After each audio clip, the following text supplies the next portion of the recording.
pinned. Welcome, everyone. We want to say a very warm welcome. It's nice that we still get to see each other and talk to each other, even though we are being safe and staying at home and away from each other. Hope you have all had a lovely week, and I hope and pray that God is still blessing you through the crazy times. And I hope that the numbers will eventually quickly subside and life will get back to a place where we all get to be together, worshipping together again, sooner rather than later. Richard. Yes, thanks, Amy. Good day, guys. Just doing some announcements for this week. If you weren't at church a couple of weeks ago when Kira Lee, our new associate minister, was introduced, well, here's your chance. Now, I can't see Kira Lee on my screen at the moment. Kira Lee, can you wave or do something so everybody can see you? Or John, can you make sure Kira Lee, that's it, yes. Hi, everyone. Yeah, welcome once again to Caboolture. Probably a few more people or different people are here this week. And we are really looking forward to working with you this year.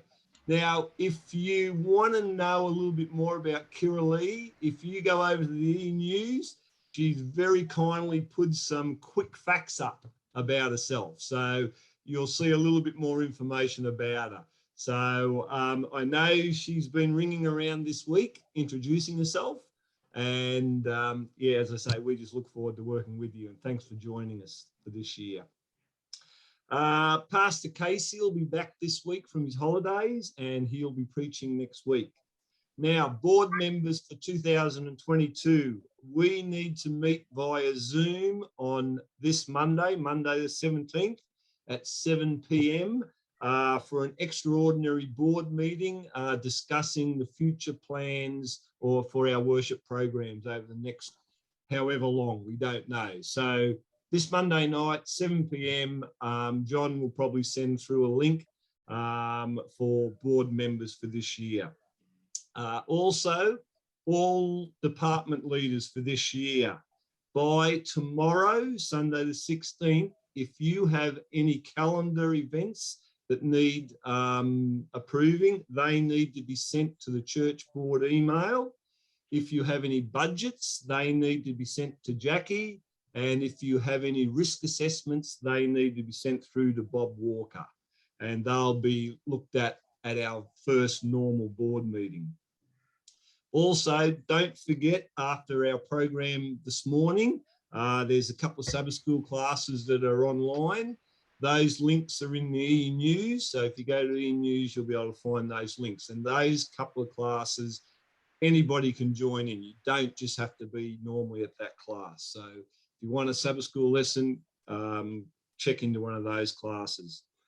I'd like to thank Amy and Minnie and John and also Jim, who's doing the majority of our worship program this morning. Thank you to those guys and others who are involved in getting this program together fairly short notice. So thank you guys for your willingness to do that. Even though we can't physically take up an offering today, our offering today is for our local budget. And next week, again, who knows where we'll be next week, but it's going to be a South Pacific Division strategy, and it's to aid the blind and the deaf. And just to remind you, you're probably all pretty used to it by now. Ways of giving when we're not at church, you've got the e-giving app or website, and you've got direct deposit. And again, if you go to the e-news, you can find all the details there. So thank you, and I hope that you get a blessing from today's service.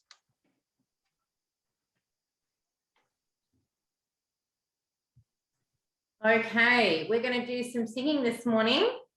Just making sure everyone can hear me. All right, thumbs up. All good? Yes. Okay, fantastic. We're going to do some songs this morning. I've chosen to start with, I can see a few kids around. So we're going to do one that we do in our Sabbath school class called 10-9-8. So if there's some kids there that are ready, come nice and close to the screen so people can see the actions. We're going to do 10-9-8 this morning.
Kids might have just popped their heads in too. All right, the next one we're going to do is a song called How Great Is Our God. I tried to pick ones this morning that you might be a little bit familiar with. It's hard when we don't have the words for us, but hopefully this is one you might have heard and be a little bit familiar with. How great is our God.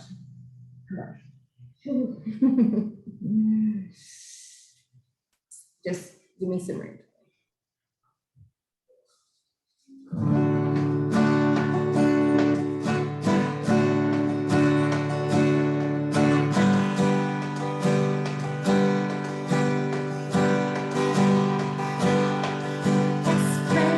Sorry. What's happened there? What? Nothing. The splendor of the King, clothed in majesty, let all the earth rejoice. Let all the earth rejoice. He wraps himself in light, and darkness tries to hide, and trembles at his voice, trembles at his voice. How great is our God! Sing with me, how great is our God, and all will see how great is our God.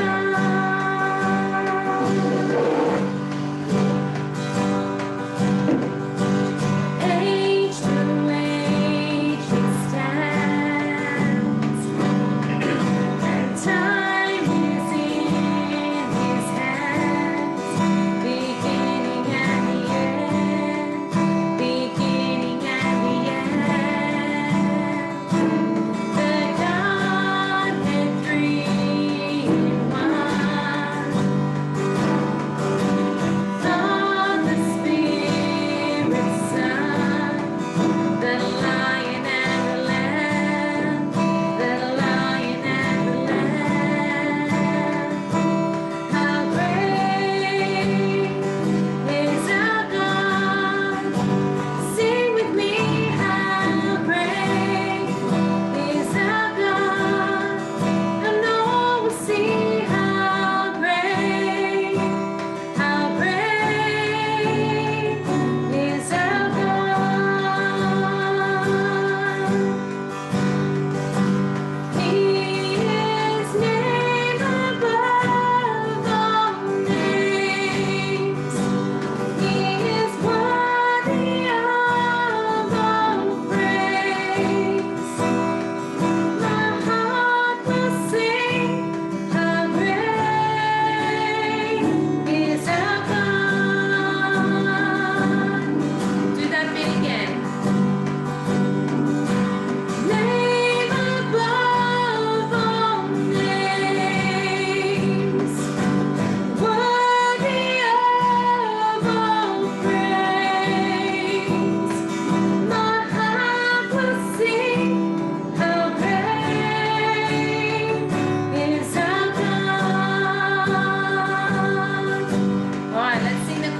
going to do this morning,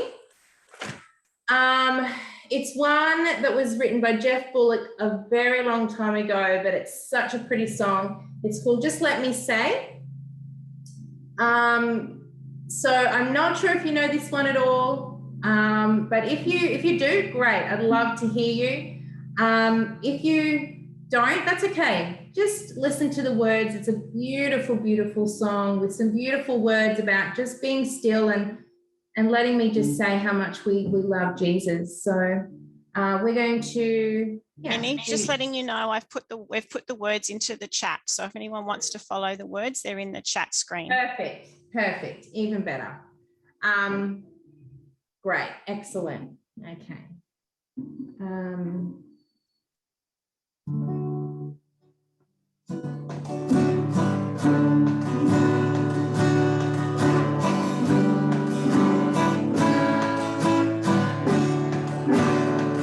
Just let me say how much I love you. Let me speak of your mercy and grace. Just let me live in the shadow of your beauty. Let me see your face to face. And the earth will shake as your word goes forth, and the heavens can tremble and fall. But let me say how much I love you, oh my Savior, my Lord and friend.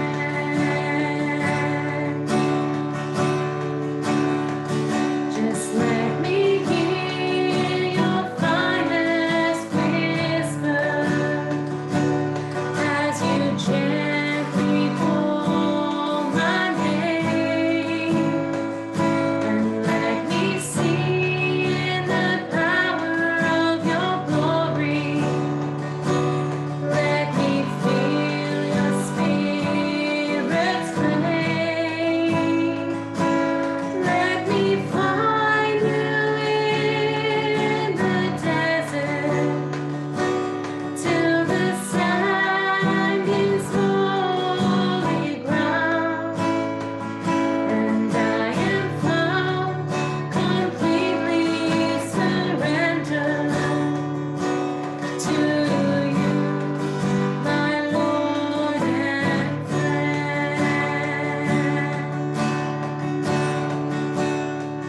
Just let me say how much I love you.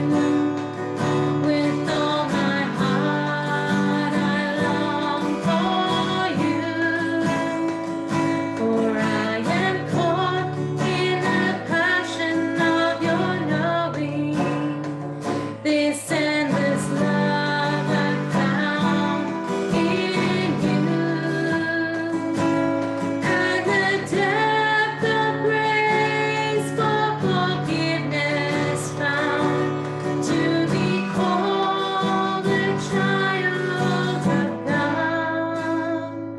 And make me say how much I love you, oh my Savior, my Lord and friend. Just makes me say how much I love you, oh my Savior, my Lord and friend.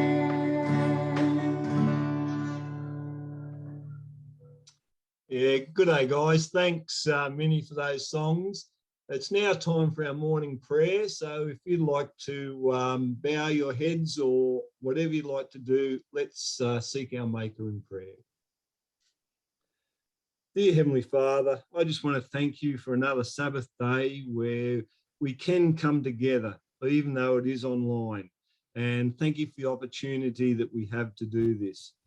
We thank you for your love for us, and just help us to remember that you're always there no matter what is going on around us. There's a lot of uncertainty at the moment, and our church family and the wider community are affected by things like COVID, sickness, job losses, stress, and the list goes on. And we think of those affected that we don't know of as well, and we bring them all before you, dear Lord. We also think of the Bourne family over the last week or so, or the loss of Wayne's dad. And we also think of any others who have had loss. We ask that you be with Jim and the others that are leading us out this morning. And may we all gain some sort of blessing, and maybe we could be a blessing to someone else as well as we gather together online. I'm reminded by Philippians 4 and verses 4 to 6. Rejoice in the Lord always. I say it again, rejoice. Let your gentleness be evident to all. The Lord is near. Do not be anxious about anything, but in prayer and petition with thanksgiving, present your requests to God. Help us to give you our worries. We thank you for Jesus' sacrifice and what that means for us. And we look forward to that great day of your return. And again, we leave ourselves in your care. Thank you for your many blessings. Amen.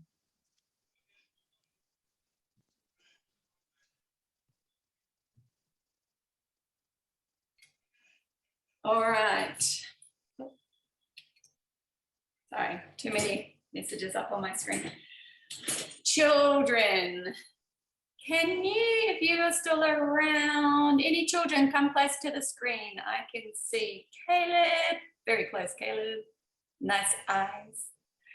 And yes, oh, there we go. Now I can see more children. I can see Sarah and Brenton, and I can see a few more on the screens. Hello, I can see you waving. All right, just quickly, who has, for the children, this is, adults, I'm sure you can think of these in your heads, but children, who has the toy or teddy that is like your ultimate favorite? Do you have an ultimate toy or a favorite teddy? And if you do, are you able to quickly run and get it and bring it to show us? Yes? No? Yes? I see a few kids have gone. Oh, very nice. Come closer. Do you want to tell us about it? We unmute.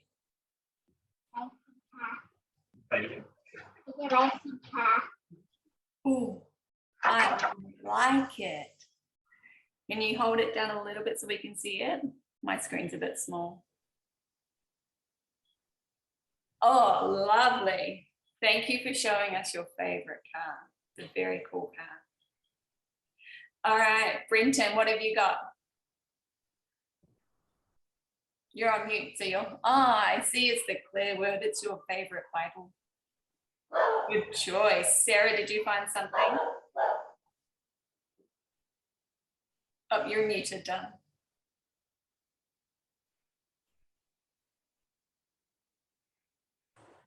It's a little bit hard to bring out, but I enjoy playing with Lego. Oh, very cool. I got some Lego. We've got some Lego here. What type of Lego do you like playing with? Just general? Lego Friends, just the Lego Friends Legos. Very cool. All right, Caleb, did you find something? Ah, Slush. Oh, do you call yours Slush? No, it's Wolfie. Wolfie. Tell us a little about Wolfie. Did you?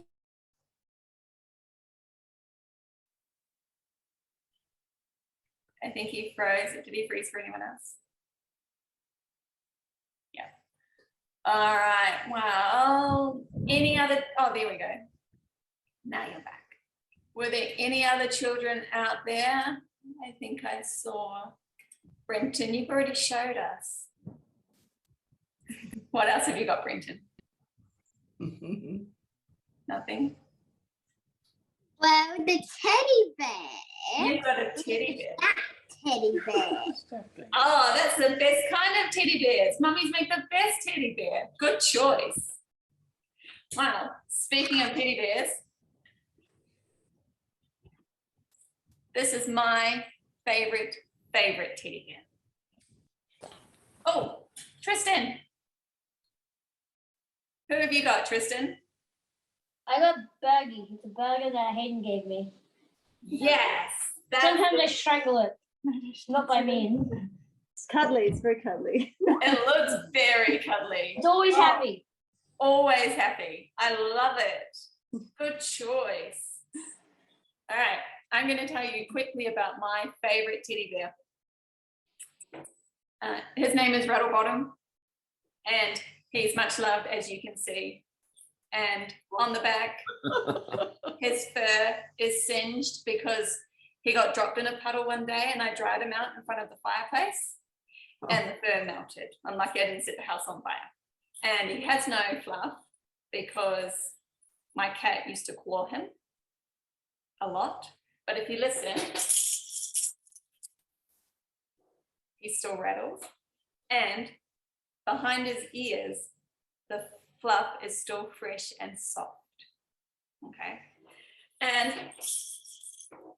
he gives the best hugs ever. So I've had this teddy since I was 7, so 30 years now. And I just wanted to remind you, as much as we love our toys and teddies and as much as they love us, who do you think loves us more than we love our toys and teddies? Any takers? Caleb, Brenton, Tristan, everyone? Who loves you? God. God does. Any God. God loves you way, way more than you will ever love your favorite toys. And Kay, that's a very nice teddy. He's a much loved teddy too.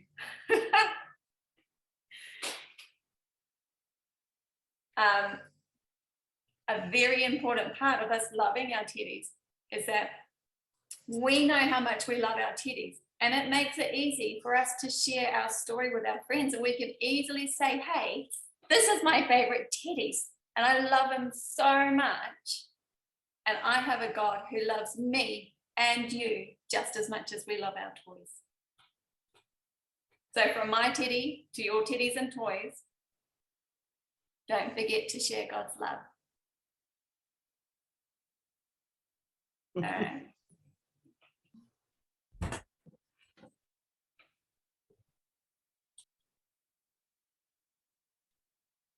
Am I unmuted now, am I?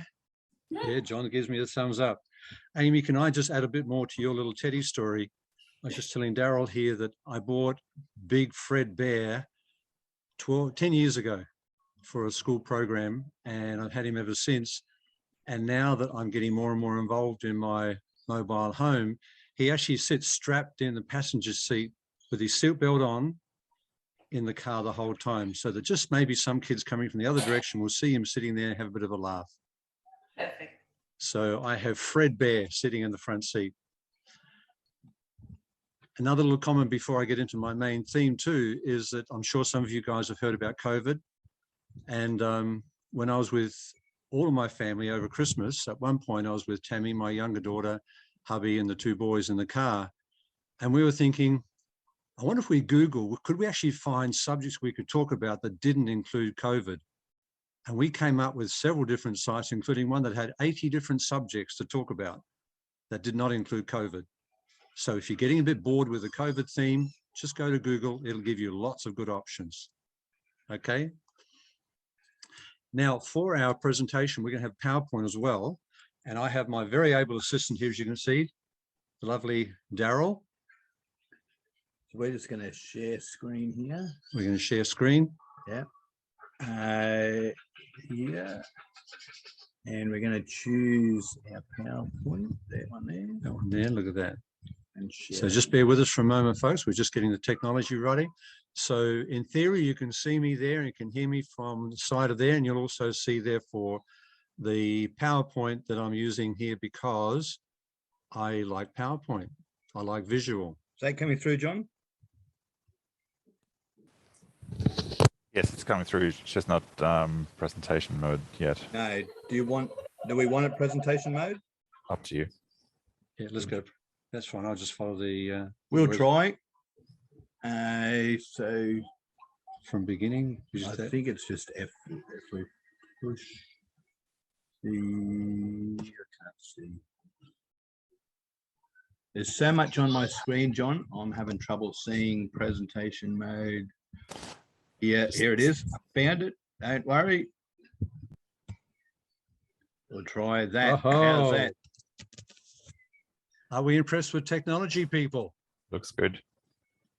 All right, I can't hear you, but I'm assuming you're saying, yeah, great technology. Yes. Okay, so you see my title is a bit of a funny one. Here's Your Story.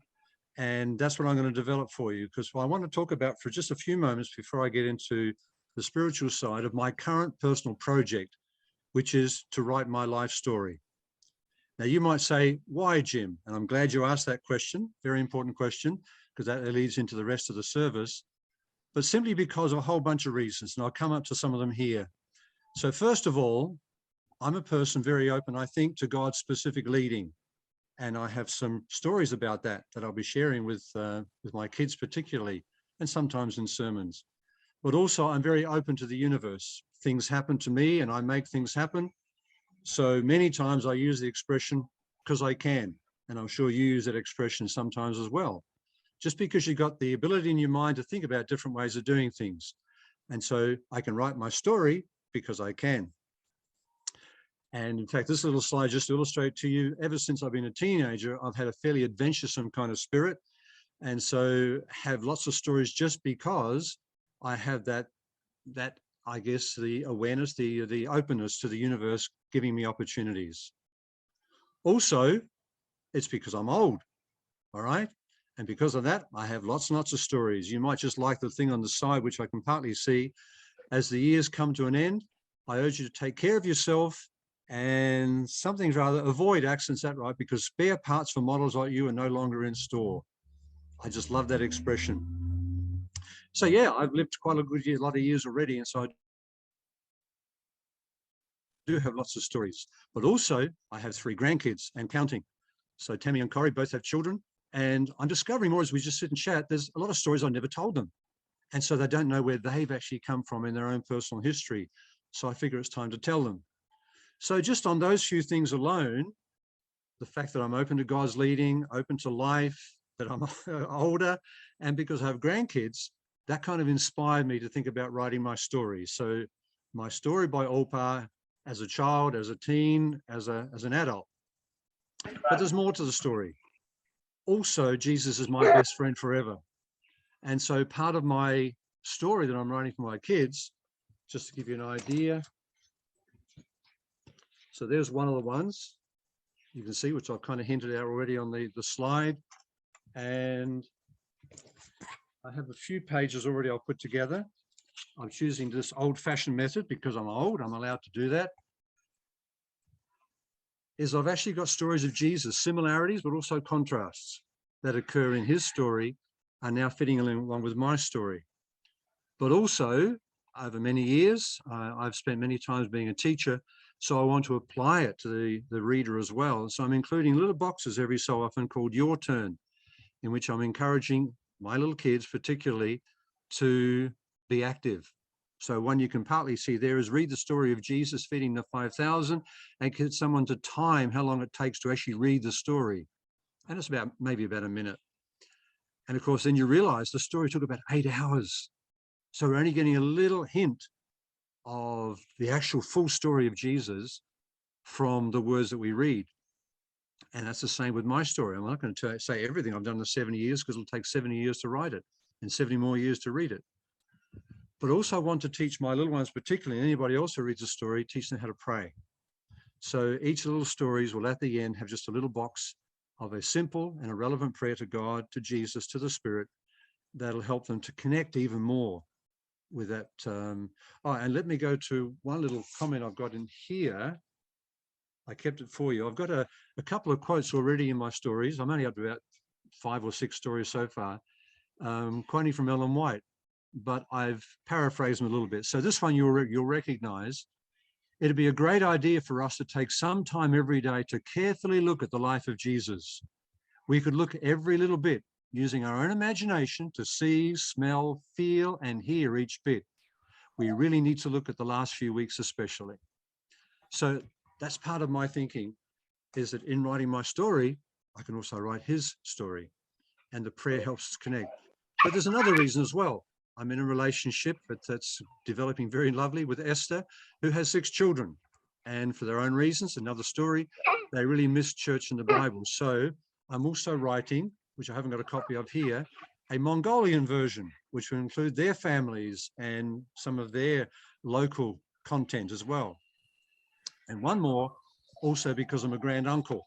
So I've got another version I'm starting here because I have 2 young grandnieces in South Australia, Peyton and Zaya, whom I hardly ever see. Maybe every 2 years we get a chance to connect. And so I'm writing also an extended family version. So if that makes sense, I've got a lot of reasons why I'm writing my particular story. And just back on the question of being older too, just to let you know that I have wonderful friends at church there. And one who I won't mention, but just let you know he wears a kilt. He gave me a classical CD of 22 classic hits. Now, he knows I love the classic hits from the 60s and 70s of our era, but this is from 1,000 years ago. And he said, for Jim, the top 22 hits from 1,000 years ago when you were a boy. And he was so kind, he even crossed one of the zeros out of 1,000 and just made it 100 years ago when I was a boy. Okay, so that gives you some background, I think, to why, in fact, I'm writing my personal story. I have a lot of good reasons. And one of the big ones is Jesus' story. And let's come back to that for a minute. Just over the last 4 weeks, I've come up with these bits and pieces of information, which I wasn't even looking for, but it came across. For a start off, just over half of Australians do not believe the Christmas story. And that's from a survey that was actually done in Australia here only last year. That doesn't sound good to me. Also, I heard that Pentecostals are closing 6 churches every week in the US. That doesn't sound a good trend either. And a number of years ago, I read that within about 20 or so years, by about 2050, the Anglican Church in England will cease to exist. Just to give you some indication of how the story is not going well. And of course, also, not from their own necessarily their own faults, but more Christians now worshiping from home and not contributing in active worship. So I think there are some downsides to the fact that Christianity is struggling as far as a story being told. And so I'd like, in fact, therefore, for us to talk about that a bit more now. And yet, 1 Corinthians chapter 1, we preach Christ crucified. Even though we're talking to a culture here in Australia, where just over half don't believe it. But just let me add this to you as well. I love this particular thing I got up from a friend of mine, Rob Steed, who was quoting John Dixon, who's a very, very well-recognized ancient history professor. 99% more, he says, of the world's specialists of Roman and Jewish culture from the 1st century know and recognize Jesus as a historical figure.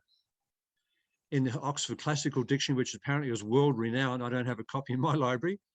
If I had, I would have flooded it in the flood, but it has multiple pages on Jesus. The Cambridge Ancient History has, again, stacks and stacks on Jesus, and the Cambridge History of Judaism, it's a 4-volume, but there's about 60 pages on Jesus alone in that particular world-recognized volumes, okay, or pieces of work. So it's kind of sad that half of Australia don't believe the Christmas story at all, and therefore many of them are confused about the whole idea about Jesus. And yet these ancient historians of the 1st century history have no question whatsoever that Jesus was real, and many of the details are part of his life as far as the main events that occurred, including his crucifixion, including stories of his alleged resurrection, are recorded in these books. So I think, folk, we've come to a place of recognizing that Jesus needs us to tell his story. Yes, he can do it himself, but as we know, we preach Jesus Christ and him crucified. Jesus saying, Jim, Caboolture Church, I'm asking you guys to tell the story. Now, I've put in here, most of us are not trained for formal evangelism. That's fair to comment, right? We have, even Darryl was saying to me, his specialty is computers, and I'm so glad I was sitting right with him here, because he took me through a lot of little keys I didn't even know were there. I wouldn't be talking right now if he hadn't been here. So we have our specialties, and most are not specialized in formal evangelism. And I'm also noticing over the years, because I've been involved in the Adventist Church for a long time and in Christian evangelism a long time, that less people are coming to the formal presentations that we put in our halls and online, etc. Maybe it's not the case for the online ones, but there are less people. And I think, this is something that my personal opinion, I think there is a higher need now than ever before for friendship evangelism. We're noticing that people are not hassling over with our Adventist evangelists. They're not even worrying about the Saturday, Sunday question so much. They're ready to come Saturday as soon as the church is there, if they have felt befriended to become interested in learning the story of Jesus. So it seems that friendship evangelism for a world now over the last 2 years, increasingly isolated, increasingly without friends and so on, friendship evangelism is one of the most important things that we could focus on as a church, as individual. And one of the fun things about friendship evangelism is people are happy to listen to your story. So what happened when you were? What happened then? What happened there? And they're happy to listen to your story. So folks, I'm looking at blending. That's why I called it Here's Your Story, to blend this concept of putting story together. So I've already mentioned this idea to you here. I quoted from the Ellen White paraphrase of spending a thoughtful hour each day in the contemplation of the life of Christ, letting our imaginations grasp each scene and then filling the scenes out, and particularly the closing scenes. In other words, without any question, I'm sure all of us would agree, if we're going to tell a story, we want to be informed. We want to be able to tell the parts of the story that are most interesting to the listener. We want to be informed, as I say. So spending this thoughtful hour is actually a very, very important concept that Ellen White put forward, and it's in the scriptures that we actually spend time with God and get to know him as well. And then I'd like to suggest that you reflect on your own life and look where God has made himself obvious. You can tell a story more convincingly if you have a story where you can say, well, I remember this happened and it was crazy, but such and such occurred.